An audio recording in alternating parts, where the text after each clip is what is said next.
Hello दोस्तों, सभी को जय हिंद। जय हिंद सभी दोस्तों को हमारा जय हिंद। आज हम लोग लेक्चर नंबर 3 देखने वाले हैं। इस लेक्चर में हम क्या देखेंगे, आपके सामने टॉपिक लिख दिए।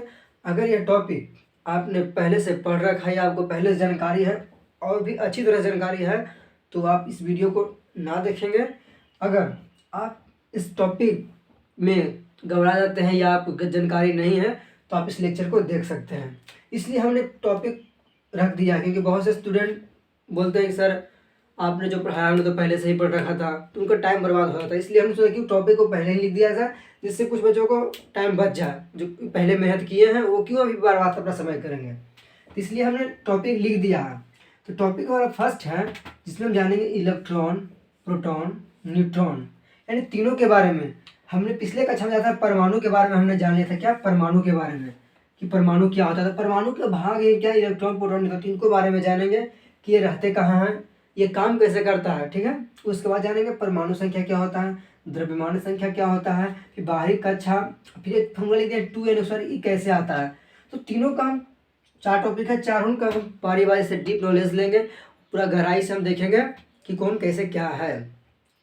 तो देखिए कुछ वजह हो रही है, परमाणु संख्या बहुत हौला है, द्रव्यमान संख्या तो बहुत और भी हौला है। यानी देखिए इजी तो है, मान लीजिए सब टॉपिक, देखिए टॉपिक सब इजी है, जो बच्चे पढ़े हुए हैं टॉपिक उनके लिए सब इजी। लेकिन कुछ बच्चे परमाणु संख्या को सिर्फ रट लेते हैं, द्रव्यमान संख्या को सिर्फ रट लेते हैं कि ये उनका द्रव्यमान संख्या है, अब कैसे क्यों उनको पता ही नहीं है। तो आज हम पूरा डिटेल से सबके बारे में चर्चा करेंगे कौन कैसे क्या है।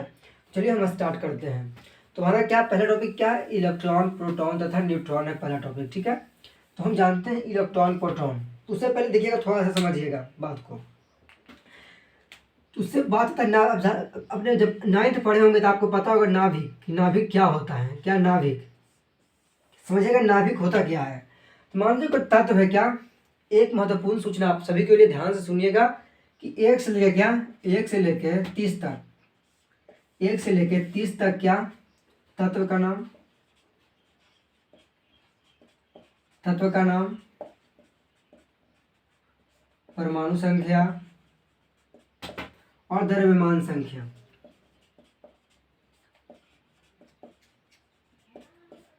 एक से लेकर 30 तक तत्व का नाम, परमाणु संख्या, द्रव्यमान संख्या प्लस उसका संकेत भी। क्या ये आप इतना कवर कर लीजिएगा, ध्यान दीजिएगा। 1 से लेकर 30 तक तत्व का नाम, परमाणु संख्या, द्रव्यमान संख्या और संकेत। ये आप लोगों को पूरा कंठस्थ नहीं ओठस्थ होना चाहिए। यानी जब भी पूछे कि 13 में कौन है, 14 में कौन है, 15 में कौन है, 16 में कौन है, 17 में कौन है, 30 में कौन है, तो पटाख अगर बता सके उस तरह से आप याद कर लीजिएगा। तो इसको मिटाते हैं, ये बताना था हमको बस। ठीक है, तो चलिएगा। तो हम बात करते हैं कि नाभिक, नाभिक होता क्या है। जैसे नाभिक हम जान जाएंगे तो ऑटोमेटिक इलेक्ट्रॉन, प्रोटॉन, न्यूट्रॉन समझ सकते हैं क्या नाभिक क्या होता है। देखिए मान लीजिए कोई तत्व लेते हैं, जैसे हम ले लिए क्या, सोडियम। क्या ले लिया, सोडियम ले लिए। अब जो सोडियम तत्व लिए हैं, तो सोडियम का तत्व मान लीजिए सोडियम क्या है, सोडियम सर। अब सोडियम का परमाणु संख्या होता है 11 होता है। क्या 11 होता है, परमाणु संख्या तत्व 11 होता है। मान लीजिए सोडियम ले लिए।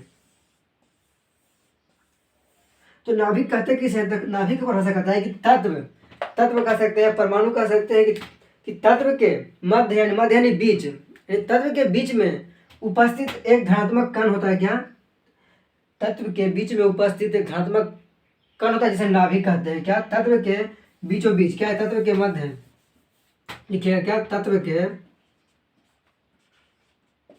तत्व के मध्य, मध्य यानी बीच में, बीच उपस्थित, तत्व के मध्य उपस्थित धनात्मक कण को क्या,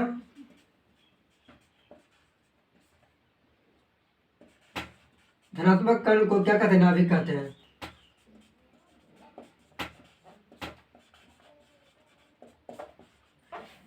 तत्व के मध्य उपस्थित बीच, क्या तत्व के मध्य उपस्थित धनात्मक कण क्या बोलते हैं, नाभिक बोलते हैं। नाभिक क्या है, तो पहले नाभिक क्या है, धनात्मक कण है। क्या नाभिक क्या है, धनात्मक कण है। रहता कहाँ, तो तत्व के मध्य में, तत्व के बीच में रहता है। तो चलिए देखते हैं बीच में कहाँ पे रहता है, समझिएगा। क्या तत्व, नाभिक क्या है, नाभिक धनात्मक है। जैसे क्या ले लिए, हम एक मान तत्व ले लेते हैं। अब बोला नाभिक का तत्व के मध्य यानी तत्व के बीच में रहता है। क्या मान लीजिए नाभिक यहाँ पे है, क्या मैंने यहाँ बीच बीच यहाँ है। अब यहाँ दिए पॉइंट दिए, क्या पॉइंट, तो पॉइंट क्या है, तो पूरा जिधर से नापिए सब बराबर है। क्या यहाँ से नापिए, इसको यहाँ से नापिए, इसको यहाँ से नापिए, यानी तीनों के बीच बराबर दूरी है, यानी इसका बीचों बीच क्या है, इसका मध्य ये बिंदु है। और ये मध्य बिंदु क्या है, तो इसी को नाभिक नाम दिया गया। क्या, जो मध्य बिंदु है इसी को नाभिक यानी इसी को नाभिक दिया गया है। और ये होता कैसा है, ये क्या है, तो नाभिक है, यानी तत्व के बीच, यानी तत्व के मध्य उपस्थित धनात्मक कण है कैसा, धनात्मक है। यानी नाभिक कैसा होता है, अगर आपसे क्वेश्चन पूछ जाए कि नाभिक का जो प्रकृतिक है यानी नेचर क्या है, तो धनात्मक है। तो रहता कहाँ है, तो तत्व के एकदम मध्य यानी बीच में रहता है नाभिक। अब बात करें तो नाभिक हो गया तब धनात्मक। देखिए आपको बच्चा सवाल करे सर नाभिक धनात्मक क्यों होता है, तो ये एक्सपेरिमेंट अगर हम इस पर चर्चा करने की नाभिक धनात्मक क्यों होता है, तो हमको एक लेक्चर इस पर लग जाएगा, जो कि ये समझे फालतू हो जाएगा लेक्चर हमारा, क्योंकि ये पूरा टॉपिक हमारा 9th में, अगर आप 9th का केमिस्ट्री पढ़ोगे या आप 11th में जब पढ़िएगा तो उसमें बताया गया नाभिक धनात्मक क्यों होता है। अगर आप शॉर्ट में समझना चाहिए कि नाभिक धनात्मक क्यों होता है, तो जैसे देखिए कि ये एक परमाणु है, अब यहाँ पे पता नहीं कि अब यहाँ पे एक कण है, लेकिन हमको पता नहीं कौन सा कण है, तो इधर से हमें कुछ यहाँ पे से कुछ हम मार रहे हैं इसको, क्या इसको मार रहे हैं, तो कोई इन्हें जा रहा है कण, कोई इन्हें जा रहा है कण, कोई इन्हें जा रहा है कण, कोई इन्हें जा रहा है कण, और जिससे हम मार रहे हैं मतलब ढेला ही मार रहे हैं, ढेला मार रहे हैं, जो ढेला मारा है पॉजिटिव है, क्या ढेला है, क्या है, पॉजिटिव है। और जब ढेला मारते हैं तो जो ये हमारा ढेला है इससे टकरा कर वापस लौट जाता है, जैसे गया वैसी आ गया, यानी इससे टकरा के स्वयं, लेकिन कुछ ढेला है कि इन्हें भाग गया, कोई इन्हें भाग गया, कोई इन्हें भाग गया, यानी इससे यह पता लगता है कि जो हमारा ये कण है क्या ये भी पॉजिटिव है, क्योंकि जब ढेला मार रहे थे ये भी पॉजिटिव था और ये भी पॉजिटिव, जिसके कारण से यह विकर्षित हो गया, यानी इसको ढकेल दिया उल्टा साइड। यानी जब मान लीजिए हम पॉजिटिव हैं आप पॉजिटिव हैं, दोनों पास नहीं आ सकते, यानी कोई दो भी चीज़, क्या कोई दो चीज़ समान से रहेगा, समझिएगा एक कंसेप्ट यहाँ समझ लीजिए। यह है तो बाबू देखिए जब केमिस्ट्री पढ़िएगा, ये दिक्कत है कि आपको केमिस्ट्री शुरू से पढ़ना पड़ेगा, तो एक टॉपिक जो केमिस्ट्री का छड़िएगा तो ना तो बहुत देर लगता है। एक लीजिए क्या, समान प्रकृति का आवेश, क्या समान प्रकृति के आवेश, समान प्रकृति जैसे प्लस प्लस या माइनस माइनस क्या विकर्षित करते हैं, समझिएगा। समान प्रकार के या समान प्रकृति के आवेश क्या है, एक दूसरे को विकर्षित करते हैं, चाहे तो प्लस प्लस रहे या तो माइनस माइनस रहे, ये अपने कॉपी में थोड़ा सा नोट कर लीजिएगा। और क्या लिख सकते हैं, असमान प्रकार के क्या, असमान प्रकार के असमान प्रकृति के आवेश, क्या आवेश आकर्षित, जैसे प्लस माइनस हो जाए चाहे माइनस प्लस हो जाए, तो क्या है ये आकर्षित करेंगे। ये अपने कॉपी में नोट कर लीजिएगा। क्या अगर समान प्रकार के आवेश रहे चाहे प्लस प्लस हो या माइनस माइनस हो तो क्या विकर्षित करेंगे, जबकि असमान प्रकृति के आवेश रहे चाहे प्लस एक माइनस प्लस में क्या वो आकर्षित करेंगे। तो यही होता है। तो जो नाभिक का खोज हुआ था इसी कंसेप्ट से खोज हुआ था, यानी हम जो कण से भेज रहे थे वही पॉजिटिव था और जो नाभिक बीच में था वही पॉजिटिव था, लेकिन जो इधर से कण जा रहा है तो ये भी हमारा पॉजिटिव है। देखिए जो ये है ये भी हमारा पॉजिटिव है, यानी इधर से भी क्या जा रहा है पॉजिटिव जा रहा है, और जो नाभिक हमारा है वही पॉजिटिव है, तो क्या करता है इसको वापस रिफ्लेक्ट यानी वापस भेज देता है, तो जिससे पता लगता है क्या जो नाभिक हमारा है पॉजिटिव है। यानी कोई भी चीज़ मान लीजिए क्या निगेटिव रहता, अगर नाभिक निगेटिव होता तो क्या इसको ढकेलता है, नहीं तो नहीं ढकेलता, ये इसको अट्रैक्ट कर लेता है और अपने में क्या समा लेता है कि हाँ मैं निगेटिव हूँ, मैं भूत हूँ, मैं चुड़ैल हूँ, आ जाओ मेरे में तुम समा जाओ। लेकिन क्या कहता है कि नहीं जो तुम आदमी है तो हम भी आदमी हैं, हम तुमको भगाएंगे, यानी दोनों पॉजिटिव हैं। नाभिक क्या है पॉजिटिव होता है। ये तो बात हम समझिए क्या कि नाभिक पॉजिटिव होता है। अब जैसे बात समझिए कि नाभिक पॉजिटिव होता है, ये समझिए कि समान प्रकृति के आवेश क्या विकर्षित करते हैं और असमान की प्रकृति का आवेश क्या करते हैं वो एक दूसरे को आकर्षित करते हैं। अब बात करते हैं क्या कि नाभिक में जो है नाभिक हुआ क्या, नाभिक हुआ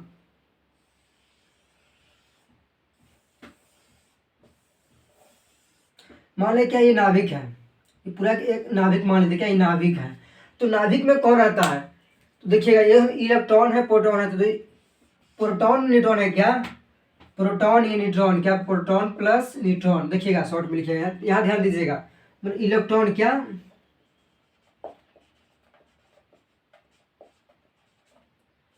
इलेक्ट्रॉन को ई से लिखते हैं,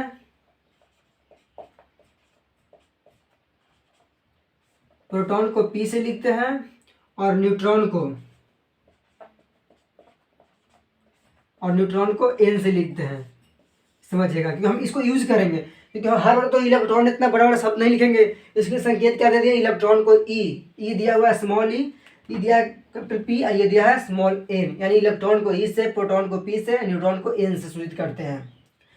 तो जो नाभिक हमारा है क्या, ये हमारा क्या है, जो है ये हमारा क्या है, नाभिक है।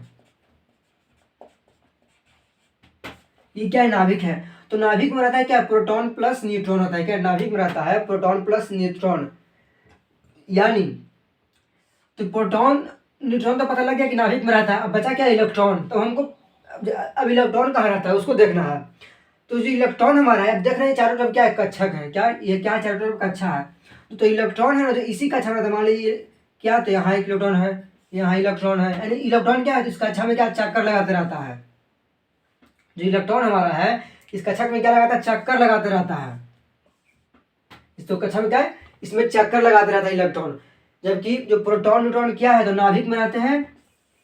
नाभिक क्या होता है, पॉजिटिव होता है, यानी देखिएगा अब यहाँ से, तो प्रोटॉन क्या हमारा हुआ, पॉजिटिव हुआ। लेकिन जो न्यूट्रॉन है क्या, एक बता दिया जाए, इलेक्ट्रॉन क्या होता है हमारा, जो हमारा इलेक्ट्रॉन है, समझिएगा, एक बताओ यहाँ से, इलेक्ट्रॉन हमारा है वो निगेटिव होता है, यानी ऋणात्मक होता है, कह सकते हैं। जो प्रोटॉन हमारा है वो का धनात्मक होता है। जो हमारा न्यूट्रॉन है क्या होता है, वो उदासीन होता है।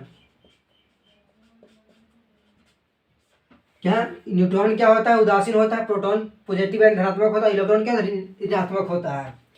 अब देखिए ध्यान से सुनिएगा, जैसे हम एक तत्व लेते हैं, क्या तत्व लेते हैं,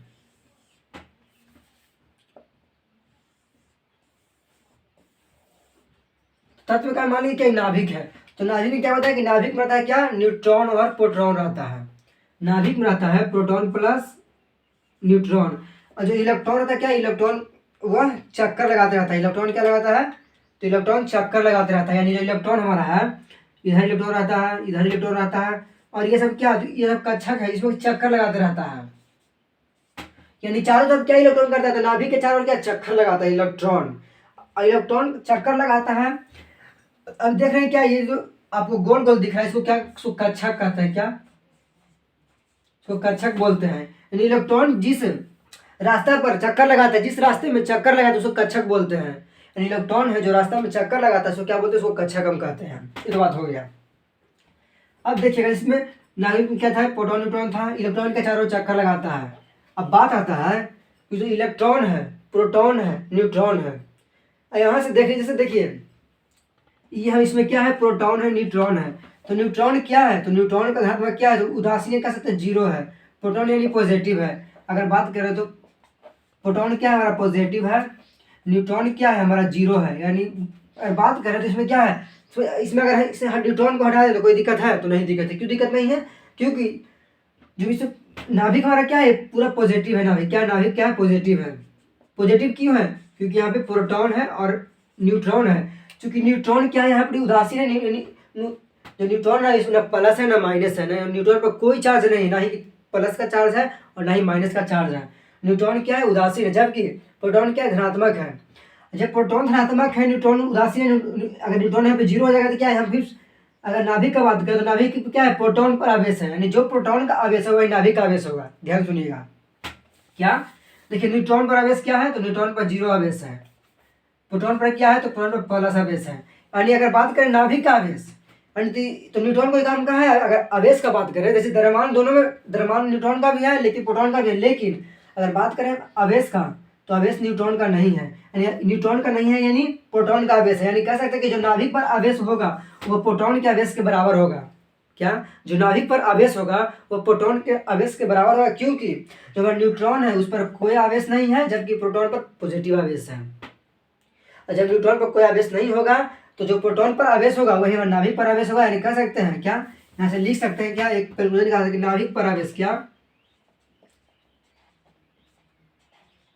नाभिक का आवेश बराबर क्या लिख सकते हैं, प्रोटॉन का आवेश। P प्लस यानी प्रोटॉन का आवेश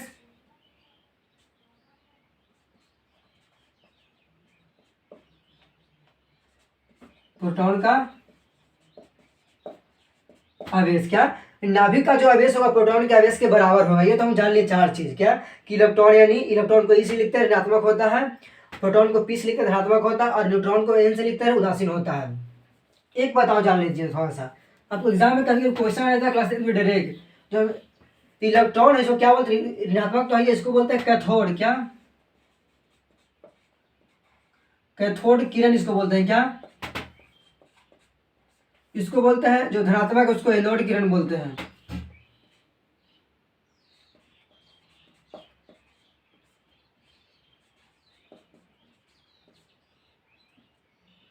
कैथोड किरण बोलते हैं, ठीक है, ये दोनों याद रखिएगा। यानी कि तो बात पता लग गया कि इलेक्ट्रॉन न्यूट्रॉन जान गए कि नाभिक पर आवेश, नाभिक पर आवेश के बराबर प्रोटॉन के आवेश के बराबर होता है। क्यों होता है पता लगा ना आपको? जैसे हम बोले क्या कि नाभिक क्या है, नाभिक में क्या था, न्यूट्रॉन था प्रोटॉन था। ध्यान सुनिए, क्या नाभिक में क्या था, न्यूट्रॉन था प्रोटॉन था। न्यूट्रॉन पर आवेश 0 था, प्रोटॉन पर आवेश पॉजिटिव था। क्या जब इस आवेश 0 होगा तो वैल्यू कितना हो जाएगा, मान लीजिए इसका वैल्यू 1 हो गया, आवेश 0 तो बचा क्या, प्रोटॉन से बच गया, यानी जो प्रोटॉन पर आवेश होगा वही नाभिक पर भी आवेश होगा। यानी कह सकते हैं कि जो नाभिक का आवेश बराबर क्या हो जाएगा, तो प्रोटॉन का आवेश हो जाएगा। अब इतना जान गए, अब हम आगे चलते हैं। हम पहला पॉइंट क्या हो गया कि इलेक्ट्रॉन क्या रहता है, प्रोटॉन क्या है, न्यूट्रॉन तो जान गए कि इलेक्ट्रॉन को ई से लिखते हैं, प्रोटॉन को पी से लिखते हैं, न्यूट्रॉन को एन से लिखते हैं। इलेक्ट्रॉन निगेटिव होता है, प्रोटॉन पॉजिटिव होता है, न्यूट्रॉन उदासीन होता है। इलेक्ट्रॉन को कैथोड बोलते हैं, प्रोटॉन को एनोड बोलते हैं। ये सब हम जान लिए। अब हम चलते हैं, दूसरा टॉपिक हमारा क्या था, परमाणु संख्या था। क्या परमाणु संख्या था, परमाणु संख्या था, समझिएगा। जैसे अभी आपको हम बोले क्या, क्या बोले अभी आपको हम, अभी बोले हम कि जो इसमें नाभिक में क्या रहता है, तो प्रोटॉन प्लस न्यूट्रॉन रहता है। बाकी इलेक्ट्रॉन क्या है, तो इलेक्ट्रॉन में कक्षक में चक्कर करते हैं। जब देखिए अब डाउट से क्या दे रहे हैं, इसको दे रहे हैं, मान लीजिए इलेक्ट्रॉन है, क्या ये इलेक्ट्रॉन दे रहे हैं डाउट से।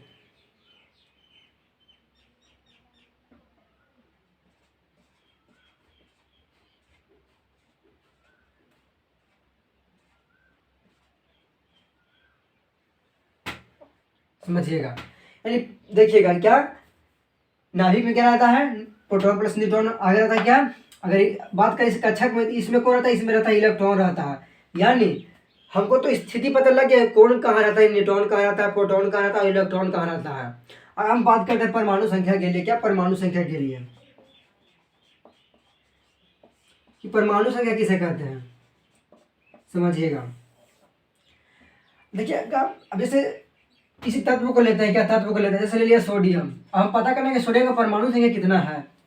परमाणु संख्या किसे कहते हैं, सोडियम परमाणु संख्या किसको कहेंगे हम, सोडियम की परमाणु संख्या कितना होता है, 11 होता है। सबको पता होगा, कुछ बच्चे याद रखोगे तो, कि सोडियम का परमाणु संख्या कितना, 11 होता है। सोडियम का परमाणु संख्या 11 होता है। अब 11 आया कहाँ से, तो समझिएगा, तो सोडियम में जो परमाणु संख्या होता है वही इलेक्ट्रॉन की संख्या। क्या परमाणु संख्या को ध्यान सुनिएगा, क्या एक और बात यहाँ लिख लीजिए, क्या कि परमाणु संख्या, परमाणु संख्या को जेड से लिखते हैं,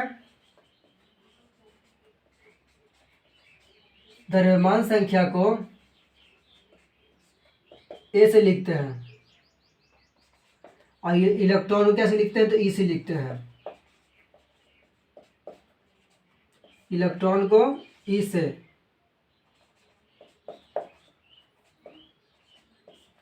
प्रोटॉन को पी से,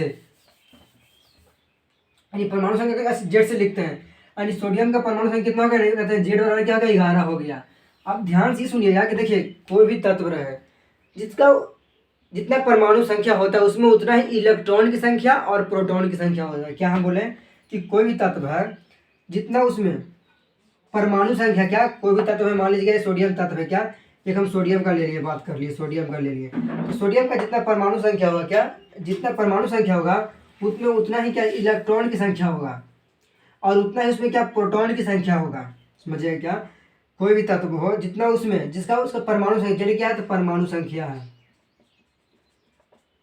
यानी किसी भी तत्व के में जितना उसका परमाणु संख्या होगा उतना ही इलेक्ट्रॉन की संख्या होगा और उतना ही प्रोटॉन की संख्या होगा। तो क्या हम कह सकते हैं कि तत्व सुनिएगा, क्या तो हम कह सकते हैं कि तत्व में उपस्थित इलेक्ट्रॉन की संख्या को परमाणु संख्या कहते हैं। तो हाँ, ये भी हम कह सकते हैं। या हम ये कह सकते हैं कि तत्व में उपस्थित प्रोटॉन की संख्या को क्या तो परमाणु संख्या कहते हैं। जैसे एग्जाम्पल और लीजिए,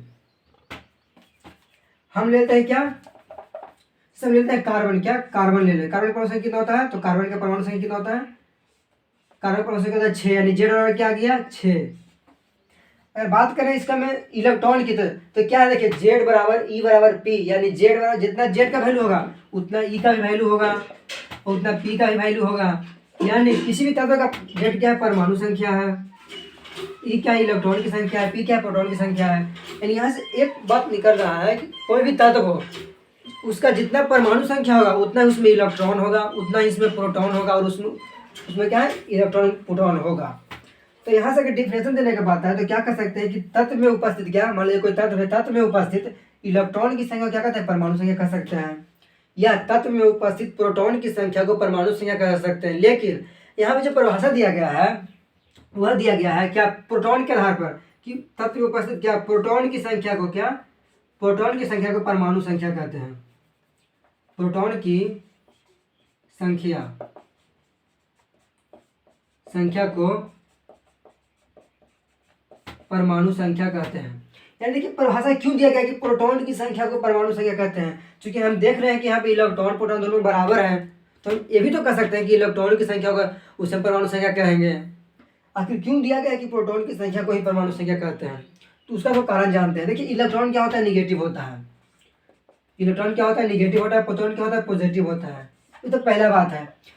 जो इलेक्ट्रॉन हमारा क्या घूमते रहता है, अब जो इलेक्ट्रॉन है जैसे देखिए हम कहीं जहाँ घूम रहे हैं दिन भर, आप मान लीजिए घर में रहते हैं, आप दो भाई हैं, एक भाई पूरा घूमता है दिन भर, रात भर जन्म दिन घूमते रहता है, एक भाई हम शांत आराम से बैठा रहता है, कुछ काम दिया तो वो कर लेता है बढ़िया से।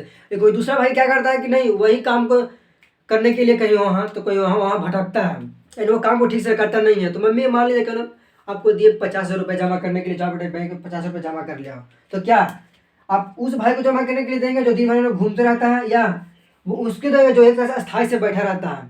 तो वो कहेंगे कि जो बेटा जो तुम स्थायी से बैठा उसको देंगे जो काम करता है बढ़िया से, ना कि उसको देंगे जो घूमते रहता है दिन भर। यानी जो बंदा घूमते रहता है उसको क्या पता है कि करने क्या भुला सकता है।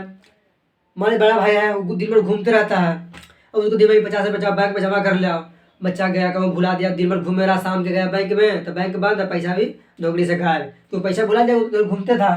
जबकि छोटा बच्चा था उसको मम्मी दिए जब बेटा 50 रुपये जमा कर लिया, वो आराम से गया बैंक में शांति से जमा करके घर चला आया। यानी यहाँ से कह सकते हैं क्या जो दिन भर घूमते रहेगा तो क्या इलेक्ट्रॉन क्या है, जो इलेक्ट्रॉन उसी तरह से इलेक्ट्रॉन मान लीजिए जो बड़ा भाई उसको इलेक्ट्रॉन मानते हैं, तो इलेक्ट्रॉन क्या चारों तरफ क्या घूम रहा है, पूरा कक्षा पे चक्कर लगा रहा है, चक्कर लगा रहा है, चक्कर लगा रहा है, घूमते रहा घूम रहा घूम रहा गोल गोल घूम रहा है। अब ऐसा ऐसा थोड़ी नहीं कि घूमते घूमते हो सकता है रास्ता भटक जाए, यानी ई कक्षा का इलेक्ट्रॉन कभी कभी ई में भी आ सकता है। तो इसी कारण से कि इलेक्ट्रॉन है ना जो घूमते घूमते अपना कक्षा छोड़ के कभी कभी इस कक्षा में चला जाता है, मान लीजिए पहला कक्षा है, दूसरा कक्षा है, तीसरा कक्षा है। जो इलेक्ट्रॉन है कभी कभी जो तीसरा कक्षा घूम रहा है वो दूसरा में चल गया, दूसरा बड़ा कभी कभी तीसरा में आ गया। तो इसी कारण से है ना जो परमाणु संख्या यानी तो इलेक्ट्रॉन क्या इलेक्ट्रॉन यहाँ से घट भी सकता है, क्या इलेक्ट्रॉन घट भी सकता है और बढ़ भी सकता है। तो इलेक्ट्रॉन घट भी सकता है बढ़, जबकि अगर बात करें प्रोटॉन का तो प्रोटॉन क्या है नाभिक में है और नाभिक में नाभिकीय बल लगता है जिससे प्रोटॉन एक दूसरे एकदम बंध रहते हैं, उसको कोई हटा नहीं सकता है, अधिक से कोई हटा नहीं सकता है, यानी प्रोटॉन कभी भी नहीं बदलेगा। अगर किसी परमाणु संख्या 30 है, मान लीजिए कोई किसी तत्व का परमाणु संख्या 30 है तो इसमें इलेक्ट्रॉन 28 हो सकता है, लेकिन प्रोटॉन कभी भी 28 नहीं होगा, प्रोटॉन 30 का 30 ही रहेगा। यानी प्रोटॉन कभी भी नहीं बदलता, जबकि इलेक्ट्रॉन हमेशा बदलते रहता है, घटते रहता है। और इसमें 30 है तो कभी 31 भी हो सकता है, यानी बाहर से भी इसमें आ सकता है। यानी जो इलेक्ट्रॉन है क्या इलेक्ट्रॉन कभी घट सकता है कभी बढ़ सकता है। अगर बताइए कभी घट जाएगा तो परमाणु संख्या हमारा घबरा जाएगा। हम लिए मान लीजिए जिंक लिए, जिंक लिए मान लीजिए हम लिए सोडियम परमाणु संख्या 11 है, जब उसमें इलेक्ट्रॉन देख रहे तो इलेक्ट्रॉन में 10 गो है, तो क्या इसमें कहीं बराबर होगा, तो बराबर नहीं हुआ। जबकि इसमें प्रोटॉन क्या था, प्रोटॉन हमेशा क्या 11 ही रहेगा। यानी परमाणु संख्या को प्रोटॉन की संख्या इसलिए कहा गया है क्योंकि जो प्रोटॉन हमारा पॉजिटिव है प्लस में नाभिक में है तो इधर उधर उछलता नहीं है, वह स्थायी रहता है बढ़िया से, वो घट न बढ़ सकता है। जबकि इलेक्ट्रॉन हमारा जो इलेक्ट्रॉन है वो घट भी सकता है बढ़ भी सकता है, या वह चक्कर लगाते लगाते इसमें से उसमें से आवाजाही कर सकता है। जिसके कारण से क्या किया गया है, तो इलेक्ट्रॉन का जो परमाणु संख्या का परिभाषा क्या है तो प्रोटॉन के हिसाब पर दिया गया है। अब हम आपको आशा करते हैं कि समझ चुके हो क्या कि जो परमाणु संख्या है वो प्रोटॉन पर ही क्यों दिया गया है। अब चलिए थोड़ा संक्षिप्त बताया था, ये तो हमारा पूरा डिटेल प्लान हो गया। अब चलिए थोड़ा सा शॉर्ट में बताते हैं। क्या शॉर्ट में क्या परमाणु संख्या, हम क्या चर्चा कर रहे थे, हमको बता रहे थे क्या परमाणु संख्या किसे कहते हैं। तो तत्व में उपस्थित क्या, तत्व में जो उपस्थित है, तत्व में उपस्थित प्रोटॉन के पी से क्या लिखेंगे, पी से पी यानी प्रोटॉन, प्रोटॉन की संख्या को क्या क्या कहते हैं, तो परमाणु संख्या कहते हैं। यानी अगर बात करें हम सोडियम का, सोडियम में कितना परमाणु संख्या, सोडियम का परमाणु संख्या कितना होता है, 11 होता है। यानी जेड बराबर क्या हो गया 11 सोडियम के लिए, क्या सोडियम के लिए क्या हो गया, जेड बराबर 11 हो गया। तो इसमें इलेक्ट्रॉन कितना होगा, हालांकि इलेक्ट्रॉन अभी तो 11 है, प्रोटॉन भी 11 है, लेकिन जब मान लीजिए इसमें सोडियम का भी इसमें इलेक्ट्रॉन का भी घटा दिया, यानी इलेक्ट्रॉन का भी 10 वो कर दिया, तो क्या घबरा जाएगा, जिसके कारण से क्या प्रोटॉन लेकिन 11 हो रहा है। यानी क्या, तो कह सकते हैं क्या कि प्रोटॉन की किसी तत्व में उपस्थित क्या, तत्व में उपस्थित प्रोटॉन की संख्या को क्या कहते हैं, परमाणु संख्या कहते हैं। तत्व में उपस्थित प्रोटॉन की संख्या को परमाणु संख्या कहते हैं। क्यों कहते हैं, कि प्रोटॉन द्वारा क्या नाभिक में रहता है, और नाभिक अस्थायी होता है, नाभिक कभी भी एने सोने घूमेगा नहीं। इसी बोर्ड हम रख दिया था, क्या बोर्ड कभी एने घूमेगा नहीं, नाभिक हमेशा अस्थायी होता है, क्योंकि बीच बीच में है। देखिए कोई भी चीज़ बीच में रहेगा ना, आप सुनिएगा, जैसे आप कहीं घूम ही गए, आपको बंदा पूरा भीड़ है बीच में है, तो कभी जैसे पूरा भीड़ लगा हुआ, मान लीजिए बोर्ड है इसमें पूरा भीड़ लगा हुआ, लेकिन एक बंदा बीच बीच में है, वो क्या उस निकल सकता है, हाली तो नहीं निकल सकता, क्योंकि बीच में एकदम धंसा हुआ है, वो चारों पर चताया हुआ है, तो उसको निकलने में कठिनाई होगी, जिसके कारण से वो क्या, वो अस्थायी होगा, ना वो घटेगा ना बढ़ेगा। यानी तत्व में उपस्थित क्या प्रोटॉन, क्या तो उसी प्रोटॉन भी वह सेम उसी तरह से है, न घटता है न बढ़ता है, वो नाभिक में अस्थायी रहता है, जिसके कारण से प्रोटॉन न घटेगा न बढ़ेगा। और उसी वजह से जो परमाणु संख्या का डेफिनेशन है प्रोटॉन के हिसाब पर दिया गया, ना कि इलेक्ट्रॉन से दिया गया है। तो ये हमने समझ लिया क्या कि परमाणु संख्या किसे कहते हैं। इसको इंग्लिश में बोलते हैं क्या, एटॉमिक नंबर बोलते हैं। एटॉमिक क्या नंबर बोलते हैं। यानी यहाँ से तो हम जान लिए क्या कि प्रोटॉन की संख्या क्या बोलते हैं, परमाणु संख्या कहते हैं। अब हम बात करेंगे परमाणु द्रव्यमान की, क्या परमाणु द्रव्यमान का। तो चलिए यहाँ तक आप नोट कर चुके होंगे कि परमाणु संख्या किसे कहते हैं। एक बार हम बोलते हैं कि तत्व में उपस्थित प्रोटॉन की संख्या को परमाणु संख्या कहते हैं। ठीक है, अब हम बात करते हैं द्रव्यमान संख्या का।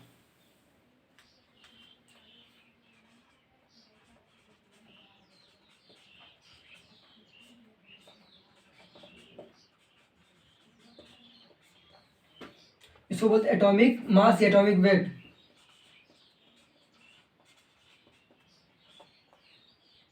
सॉरी एटॉमिक मास नहीं,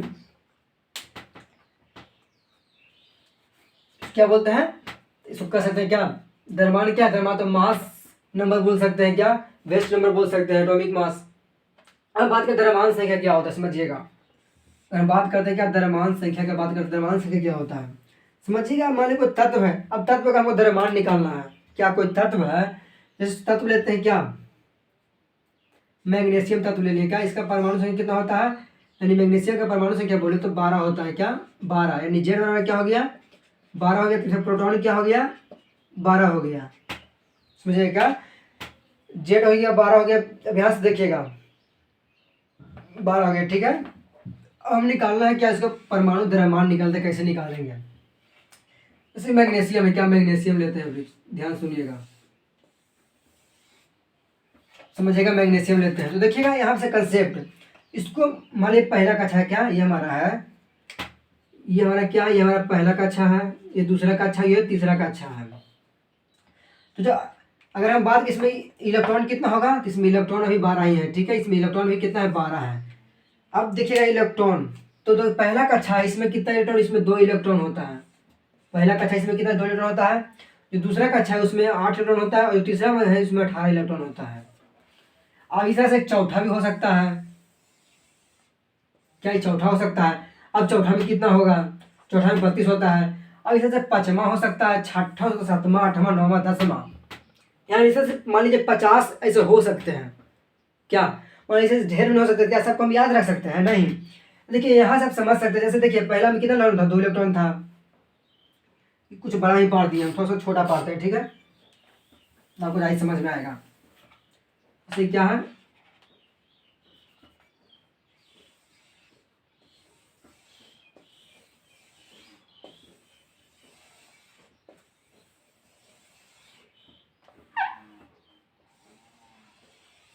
यानी क्या है, ये हमारा तत्व है। ये हमारा पहला कक्षा है, दूसरा कक्षा है, तीसरा कक्षा है, चौथा कक्षा है, पांचवा कक्षा है, इधर छठा भी हो सकता है, सातवां भी हो सकता है, डॉट डॉट और आगे जा सकता है। अगर हमसे पूछ दिया जाए कि जब पहला कक्षा में या दूसरा कक्षा में या तीसरा कक्षा में, छोटा में, इनमें से किसी को पूछा क्या, बताइए कि पहला कक्षा में कितने इलेक्ट्रॉन, तो पहला कक्षा में होता है 2 इलेक्ट्रॉन, दूसरा में होता है 8 इलेक्ट्रॉन, तीसरा में होता है 18 इलेक्ट्रॉन, चौथा में होता है 32, लेकिन पांचवा, छठा, सातवां, आठवां, नौवां, 10वां। क्या तो इस समय क्या हम भरने लगेंगे? तो कैसे हम बताएंगे कि किसी, मान लीजिए कोई कक्षा की संख्या में क्या, मान लीजिए पूछे कि 10वां कक्षा की इलेक्ट्रॉन, 10वां कक्षा में कितना इलेक्ट्रॉन है हमको बताओ। आपसे क्वेश्चन कर दिया जाए कि 9वां कक्षा में कितना इलेक्ट्रॉन हो, कैसे निकालेंगे या कैसे बताएंगे उसको, तो उसके लिए एक सिंपल सूत्र बनाया गया है। क्या आपको डायरेक्ट सूत्र दे दिया गया है, 2nx बार। क्या ध्यान सुनिएगा, क्या दे दिया गया है, 2nx बार दे दिया गया है। सूत्र क्या है, 2nx बार, जहां n बराबर क्या है, n है कक्षक की संख्या, कक्षक की संख्या।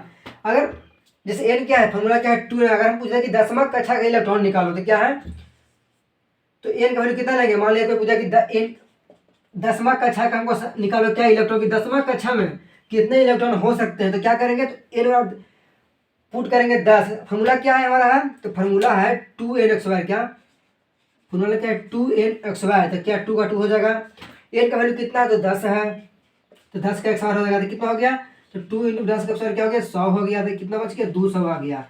यानी 10वां कक्षा में कितने इलेक्ट्रॉन है, तो 200 इलेक्ट्रॉन हो सकते हैं।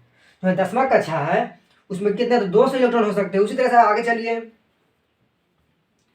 क्या, तो उसी तरह से हम आगे लेते हैं। अगर उसी तरह से पूछ दिया जाए कि 8वां कक्षा में, क्या 8वां कक्षक में इलेक्ट्रॉनों की संख्या, इलेक्ट्रॉनों की, ई क्या है, ई फॉर इलेक्ट्रॉन की संख्या निकालना है, यानी 8वां कक्षा में इलेक्ट्रॉन हमको निकालना है। तो यहाँ क्या एन क्या है, तो कक्षों की संख्या है, यानी कक्षों संख्या कितना है, तो 8वां कक्षा पूछ रहा है, यानी एन बराबर क्या हो गया, 8 हो गया। फॉर्मूला क्या है हमारा, है 2nx बार, तो 2 का 2 हो जाएगा, n का वैल्यू कितना है, तो n का वैल्यू कितना 8 है, तो 8 100 कितना हो गया, 64, तो क्या हो गया 128, यानी 8वां कक्षा में कितना हो गया, 128 इलेक्ट्रॉन। ठीक उसी तरह से पूछ दिया क्या, कोई बंदा आया दूसरा कि 7वां कक्षक में, क्या या पूछा 5वां कक्षक में, 5वां कक्षक में इलेक्ट्रॉन की संख्या बताओ, 5वां कक्षक में क्या इलेक्ट्रॉन की संख्या बताओ। तो क्या हम करेंगे, देखिए यहाँ से क्या फॉर्मूला 2nx बार, n क्या है, तो कक्षक की संख्या। अब यहाँ दे क्या 5वां कक्षक, यानी n बराबर क्या हो गया, 5 हो गया। अब पूछा 5वां कक्षक की संख्या, फॉर्मूला क्या है 2nx बार, तो ऐसे क्या बन गया, तो यह बन गया 2n का वैल्यू कितना है, 5, तो हो गया, तो 2 5 क्या हो गया 25, क्या हो गया 50। यानी अगर हम बात करें 5वां कक्षा में तो 50, 8वां में तो 128, ये वाला क्या हो गया 200। यानी इस तरह से हम निकाल सकते हैं फॉर्मूला। क्या, तो फॉर्मूला भी रख लीजिएगा नोट करके,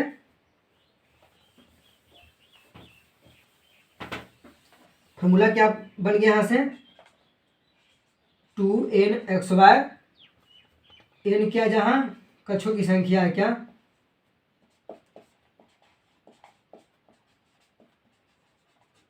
कक्षों की संख्या है। चलिए यहाँ तो बात हो गया, हम बात करते हैं द्रव्यमान संख्या पर। देखिएगा अभ्यास कंसेप्ट समझिएगा, बात द्रव्यमान संख्या, द्रव्यमान संख्या क्या होता है, तो देखिए कोई भी तत्व है उसका द्रव्यमान उसके नाभिक पर निर्भर करता है, समझिए गौर से। कोई भी तत्व है, क्या कोई भी तत्व है उसका द्रव्यमान उसके नाभिक पर निर्भर करता है। क्या, कोई भी तत्व हो तो उसका द्रव्यमान कहाँ, उसके नाभिक पर निर्भर करता है। अब देखिएगा क्या कंसेप्ट यहाँ से आएगा, जैसे कोई तत्व है उसका द्रव्यमान उसके नाभिक पर निर्भर करता है, नाभिक पर निर्भर करता है, क्या नाभिक पर। अब नाभिक में रहता कौन है, दीपक ये करता है, हम कह दिए आपके घर है, हम कोई फैसला हो रहा था, कहता है कि आपके घर में जो बड़े गार्जियन है उस पर निर्भर करता है वो फैसला क्या करेंगे। तो ठीक उसी तरह से है कि द्रव्यमान संख्या क्या है, तो द्रव्यमान से कहता है कि कोई में तत्व है और उसको द्रव्यमान निकालना है, तो उसके नाभिक का जो द्रव्यमान होगा वही उसके तत्व, वही उसका द्रव्यमान संख्या कहलाएगा। तो हमको देखना पड़ेगा कि नाभिक में कितने लोग हैं और सबका वजन कितना है, और जितना उसका वजन है वही द्रव्यमान संख्या कहलाता है। तो नाभिक में आपको कुछ देर पहले ही पढ़ाया था क्या कि नाभिक में रहता है क्या, प्रोटॉन रहता है और न्यूट्रॉन रहता है। अब जो प्रोटॉन का वजन होगा और जो न्यूट्रॉन का वजन होगा, अगर हम दोनों को जोड़ दें तो क्या हमारा निकल सकता है द्रव्यमान संख्या, यानी कितना इसका भारी है। यानी बात एक हमसे ऐसा कंसेप्ट हो जाए क्या है कि द्रव्यमान संख्या क्या है कि तत्व को है और उसका हमको निकालना है द्रव्यमान, तो उसको जाना है नाभिक में। नाभिक में कौन है, कौन कौन है, हम बोले कि इस रूम जैसे हम पढ़ा रहे हैं, जिस रूम में हमारा लेक्चर शूट हो रहा है, अब कह रहा है इसका रूम के अंदर के द्रव्यमान निकालना है। तो रूम में कितने व्यक्ति हैं, उस सब का व्यक्ति को अंदर का कितने वस्तु हैं, सबका द्रव्यमान निकाल लेंगे और सबको जोड़ देंगे तो क्या हमको पूरा रूम का द्रव्यमान आ जाएगा। यानी किस तत्व का द्रव्यमान निकालना, तो उसको हम क्या, उसके तत्व के नाभिक का द्रव्यमान निकालेंगे, क्या नाभिक का, और जो उसके नाभिक का द्रव्यमान होगा उसको कहेंगे द्रव्यमान संख्या। नाभिक में रहता है क्या, प्रोटॉन रहता है, न्यूट्रॉन रहता है, और जब दोनों के द्रव्यमान को जोड़ते हैं, क्या दोनों के द्रव्यमान को जोड़ते हैं तो क्या कहता है, उसको द्रव्यमान संख्या कहते हैं। और द्रव्यमान संख्या किसे कहते हैं, अगर बात पूछे तो क्या कह सकते हैं हम द्रव्यमान संख्या पर कि तत्व के नाभिक में उपस्थित, क्या तत्व के नाभिक में उपस्थित, क्या तत्व के नाभिक में उपस्थित प्रोटॉन तथा न्यूट्रॉन के द्रव्यमान के संख्या के योगफल, क्या, ध्यान सुनिएगा,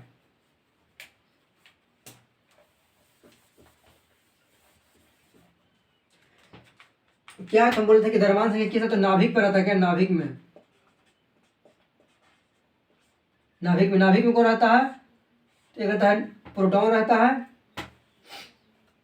एक रहता है न्यूट्रॉन। प्रोटॉन का द्रव्यमान मानी प्रोटॉन का कुछ द्रव्यमान होगा और कुछ न्यूट्रॉन का द्रव्यमान होगा। जब दोनों के द्रव्यमान को, क्या दोनों के द्रव्यमान को जोड़ देंगे तो हमारा क्या आएगा, द्रव्यमान संख्या आ जाएगा। यानी कह सकते हैं क्या, किसी तत्व के नाभिक में, क्या किसी तत्व के नाभिक में उपस्थित, थोड़ा सा लाइन कट गया था, अब लाइन आ गया, थोड़ा देखिएगा यहाँ पर, इससे हम बता रहे थे द्रव्यमान संख्या क्या है।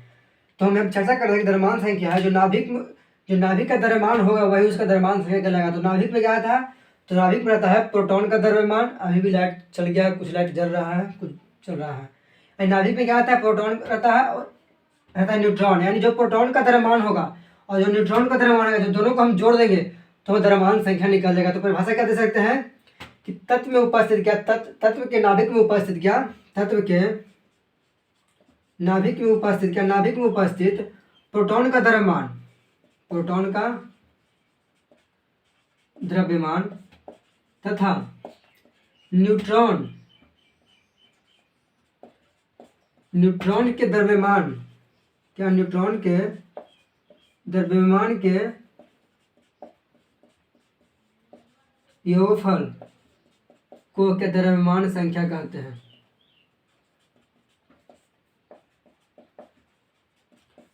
क्या द्रव्यमान संख्या किसे कहते हैं कि प्रोटॉन का द्रव्यमान तथा न्यूट्रॉन के द्रव्यमान के योगफल को द्रव्यमान संख्या कहते हैं। यानी द्रव्यमान संख्या कैसे लिखते हैं, ऐसे लिखते हैं, ध्यान सुनिएगा, द्रव्यमान संख्या को हम ऐसे लिखते हैं, तो ए बराबर क्या लिख सकते हैं, प्रोटॉन का द्रव्यमान और न्यूट्रॉन का द्रव्यमान दोनों को जोड़ना है, यानी P प्लस एन, क्या ए बराबर P प्लस एन। ये फॉर्मूला आपने बहुत बार पढ़ा होगा, बहुत जगह देखा होगा, लेकिन ये फार्मूला नहीं है बल्कि इसको लिख दिया गया है। जो द्रव्यमान संख्या क्या है, तो प्रोटॉन के द्रव्यमान तथा न्यूट्रॉन के द्रव्यमान को द्रव्यमान संख्या कहते हैं। क्या प्रोटॉन का द्रव्यमान तथा न्यूट्रॉन के द्रव्यमान को क्या बोलते हैं, तो द्रव्यमान संख्या कहते हैं। यानी ए बराबर क्या लिख सकते हैं, पी की जगह हम लिख सकते हैं जेड प्लस एन भी लिख सकते हैं, क्योंकि जितना प्रोटॉन की संख्या होता है उतना ही परमाणु संख्या होता है। तो ए बराबर हम जेड बराबर एन भी लिख सकते हैं। अब यहाँ से आप दो तीन सूत्र निकाल सकते हैं। तो यहाँ इंपॉर्टेंट की चीज क्या आ गया कि अगर ए बराबर क्या आ गया तो जेड प्लस एन, एक और क्या लिख सकते हैं कि ए बराबर पी प्लस एन, यानी तीन आगे यहाँ से। और आगे क्या हो सकता है, तो अगर हम यहाँ से एन बराबर निकालें, क्या एन बराबर, अगर हम निकालना है एन क्या न्यूट्रॉन की संख्या निकालते क्या करेंगे, तो ए माइनस जेड, क्या अगर निकालना है कोई न्यूट्रॉन की संख्या तो क्या करेंगे, ए माइनस जेड, यानी परमाणु संख्या में से, सॉरी द्रव्यमान संख्या में से हम परमाणु संख्या घटा देंगे तो क्या हमारा न्यूट्रॉन की संख्या निकल जाएगा। यानी एक क्या आगे क्या आ गया पड़ी, तो एक आ गया, क्या करें निकालना है, क्या चाहिए न्यूट्रॉन की संख्या निकालना है। ध्यान से देखिए, न्यूट्रॉन की संख्या क्या करेंगे, जो परमाणु संख्या है उसमें से घटा देंगे हम, जो द्रव्यमान संख्या उसमें से हम परमाणु संख्या घटा देंगे तो हमें न्यूट्रॉन की संख्या निकल जाएगा। यानी द्रव्यमान संख्या कैसे आया समझ हो गए होंगे आप। द्रव्यमान कैसा है, तो जो द्रव्यमान से किस पर निर्भर करता है, नाभिक पर निर्भर करता है। नाभिक में रहता है प्रोटॉन और न्यूट्रॉन रहता है। जो प्रोटॉन का द्रव्यमान होता है, जो न्यूट्रॉन का द्रव्यमान, तो सभी को हम जोड़ देंगे, तुम्हारा क्या, तुम्हारा आ जाएगा द्रव्यमान संख्या आ जाएगा। द्रव्यमान संख्या हम ए से लिखते हैं। और तो ये क्या हो गया, तो ये किसके बराबर है, तो P + N, यानी प्रोटॉन के द्रव्यमान तथा न्यूट्रॉन के द्रव्यमान के योगफल, ये दोनों को जोड़ते हैं तो क्या द्रव्यमान संख्या आता है। ये बराबर क्या हो गया, Z + N, क्योंकि P क्या है, तो Z के बराबर है, यानी जितना प्रोटॉन की संख्या होता है Z यानी एटॉमिक नंबर होता है, यानी जितना प्रोटॉन होता है उतना ही परमाणु संख्या होता है उसका, दोनों बराबर हो गया। और ये बराबर Z, यानी P की जगह Z पुट कर दिए हम, तो ये Z + N आ गया, और ये बराबर क्या होगा, A - Z, यानी इस तरह से निकालते हैं हम द्रव्यमान संख्या। यानी आज हमने 4 टॉपिक कवर किया गया। पहला टॉपिक ये कि इलेक्ट्रॉन, प्रोटॉन, न्यूट्रॉन कहाँ रहते हैं, उसके परमाणु संख्या क्या होता है, द्रव्यमान संख्या क्या होता है। उसके बाद देखें कि 2nxy का फॉर्मूला देखें, इलेक्ट्रॉन कौन कक्षक में कितना रहता है, ये सब हमने देख लिया। और इसके बाद अगला लेक्चर और हमारा बहुत ज़्यादा इंपॉर्टेंट रहेगा, उसमें हमने देखेंगे कोई तत्व जो रिएक्शन में भाग कैसे लेता है, आखिर कोई स्थायी क्यों होना चाहता है। तो आज तक यही रहेगा यहाँ तक, बाकी आप अगले लेक्चर में देखिएगा।